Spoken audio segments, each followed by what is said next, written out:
Alors bonjour à tous, alors aujourd'hui on revient par la suite de notre série sur la domotique Xiaomi avec donc le capteur de température et d'humidité. Donc là c'est le deuxième produit qui m'a été envoyé par Banggood, hein. Donc si vous voulez acheter vous allez dans la description, comme ça m'aidera aussi à avoir d'autres produits par la suite fournis par Banggood. Donc on va déjà faire un petit tour de la boîte. Donc comme on peut voir sur le visuel, c'est la première version qui est sortie, hein, puisque donc il y a une deuxième version de la marque Aqara, donc qui est carré tout simplement, tout ce qui est de toute façon les modèles, on va dire vous pouvez faire la différence entre les deux, c'est que les premières versions de la marque Xiaomi, tous les capteurs étaient un peu à rond ou arrondis, et on va dire tout ce qui est Aqara est sorti. De toute façon je vous mettrai le petit visuel pour que vous voyez la différence avec. Donc celle-là peut très bien aussi marcher avec la première version de la Cloudway que la deuxième. Voilà. Derrière on commence à avoir des petites caractéristiques. Donc déjà la référence du modèle, le WSD CGQ01LM. Voilà, donc on a la taille, c'est 36 par 36 avec une épaisseur de 11,5 mm. Donc le protocole de communication, le Zigbee, c'est alimenté par une CR2032. Pareil, on doit avoir une référence, je sais pas trop ce que c'est. Et donc là, ce qui nous intéresse, c'est la plage de température de fonctionnement de -20 à +60 degrés. Alors après, -20, à mon avis, même 60 degrés déjà, même -20, je suis pas sûr qu'il fasse son feu, surtout, je sais pas, avec la pile, je sais pas si elle résiste justement à des températures aussi négatives. Bon, on verra ça, on va tester ça. Après, peut-être, il ira faire un petit tour dans le congélo, mais bon, à mon avis, on n'y restera pas longtemps. Voilà, donc hop, on va ouvrir tout de suite. Voilà, hop, on tombe directement sur un petit mode d'emploi. Donc, on nous donne le QR code pour le Mi Home. Là, donc ça va être à mon avis, il y a un petit bouton dessus pour l'appairage et on a un petit adhésif derrière pour le coller. De ce côté-là, on nous dit que voilà, ça peut fonctionner avec les différents périphériques de la marque. Alors, on arrive directement sur le petit capteur. Donc, vous voyez, c'est pas énorme du tout. Vous pouvez vraiment mettre ça où c'est que vous voulez, ça jure pas du tout. Donc ici, donc on a le petit bouton, hein, donc à mon avis ça servira pour l'appairage. Ici on doit sûrement avoir une petite LED de fonctionnement là au petit trou, ou alors un petit reset, je sais pas. Non, je pense plus, je parie plus sur la LED. Ici donc on a une ouverture pour le capteur. Alors, je sais pas si vous voyez bien, on voit un truc noir là, donc à mon avis ça va être le capteur de température. Ici donc on doit avoir la trappe d'accès pour aller directement chercher changer la CR2032, et ici donc on doit avoir un petit double face. Voilà. Après on peut coller ça où on veut, donc déjà installé. Hop. Après le reste de la boîte, qu'est-ce qu'on a? On a un double face de rechange et c'est tout. Voilà. Donc on en a fini avec l'unboxing, on va passer directement au test. Donc nous voilà dans la partie technique, hein. Donc bien sûr il faudra avoir téléchargé dans le Play Store Mi Home, ou bien sûr sur iOS, hein. C'est comme vous voulez, hein. Ça dépend du téléphone que vous possédez. Et donc bien sûr je vous ai pas précisé ça au début, hein, mais il faudra bien sûr posséder la gateway, hein, de Xiaomi, hein, pour que ça puisse communiquer. Donc je vous invite à aller voir ma vidéo précédente. Donc là on va passer par la phase d'appairage. Donc on rajoute le périphérique là avec le petit plus en haut à droite. On va faire Add Manually. On va rechercher notre capteur de température.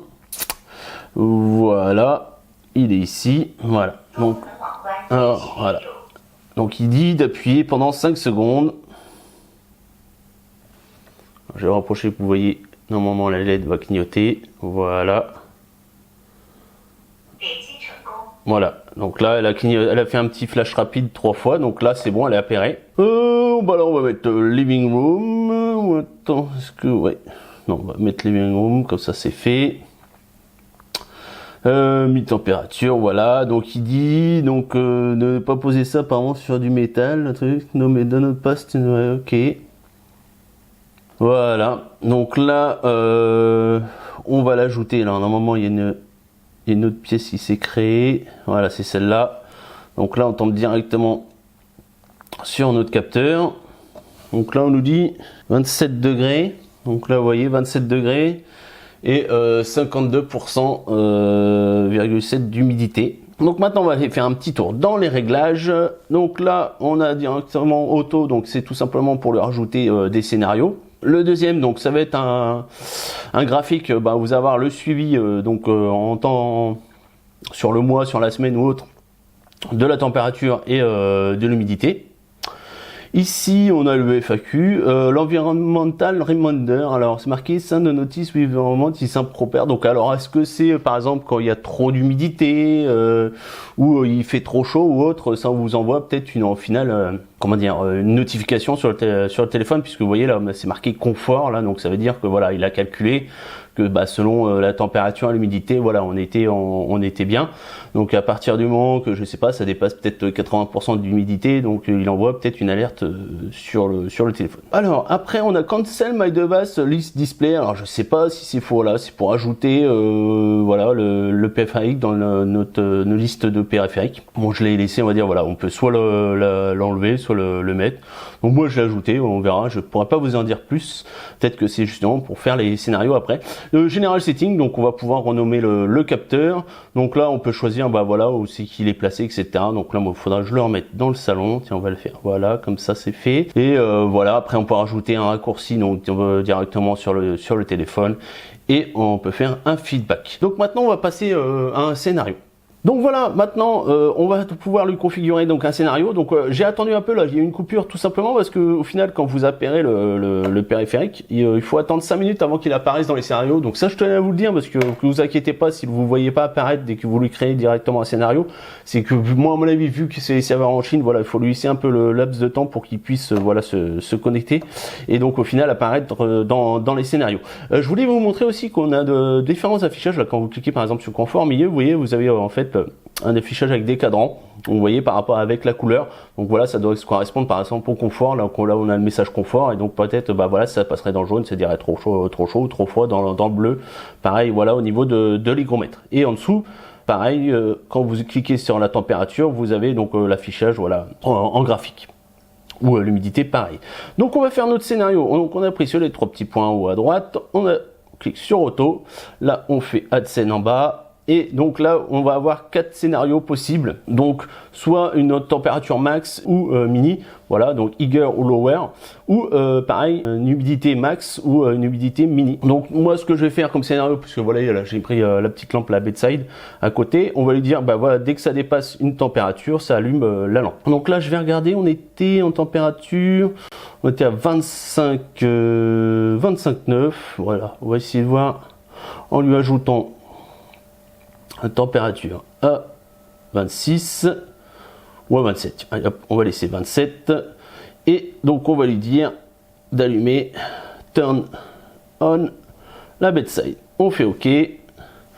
Voilà, on peut choisir de le renommer. Pareil, vous pouvez choisir les périodes. Donc voilà, c'est activé. Donc on va revenir sur la température. Voilà, on va le prendre dans la main et on va attendre un peu jusqu'à temps ça passe à 27. Donc déjà vous voyez là, on va avoir l'humidité qui va augmenter, hein. Donc là attendez, hop, je vais le mettre comme ça, on verra peut-être mieux. Voilà, donc là on est à 90%, 82%, là on est passé à 27, 26 je veux dire, et on devrait passer à 27 sans tarder. On va revenir parce que voilà, on a meilleur, voilà. Vous voyez, hop, ça allume la lampe, voilà, sans souci. Voilà, juste en le tenant dans la main pour faire le petit test en direct. Donc voilà, ça fonctionne sans souci. Donc voilà, hein, je pense qu'on a fait le tour un peu de ce petit périphérique, hein. Donc si vous avez des questions, n'hésitez pas, hein, laissez-les moi en commentaire, hein. Et puis je vous dis, hein, je vous laisserai le lien dans la description pour l'acheter sur Amazon, comme ça ça m'aidera un petit peu à pouvoir avoir d'autres produits et à vous les présenter. Et puis si vous aimez, hein, laissez-moi un petit pouce comme d'habitude et puis abonnez-vous. Allez, on se dit à la prochaine. Ciao, bye bye.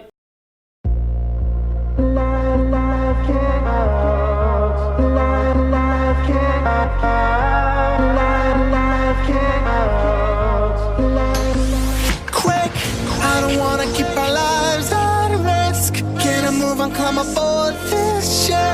We don't have to stay in this routine and die from boredom. Out, leaving friends and parents to their jobs. 9 to 5 and schedule food.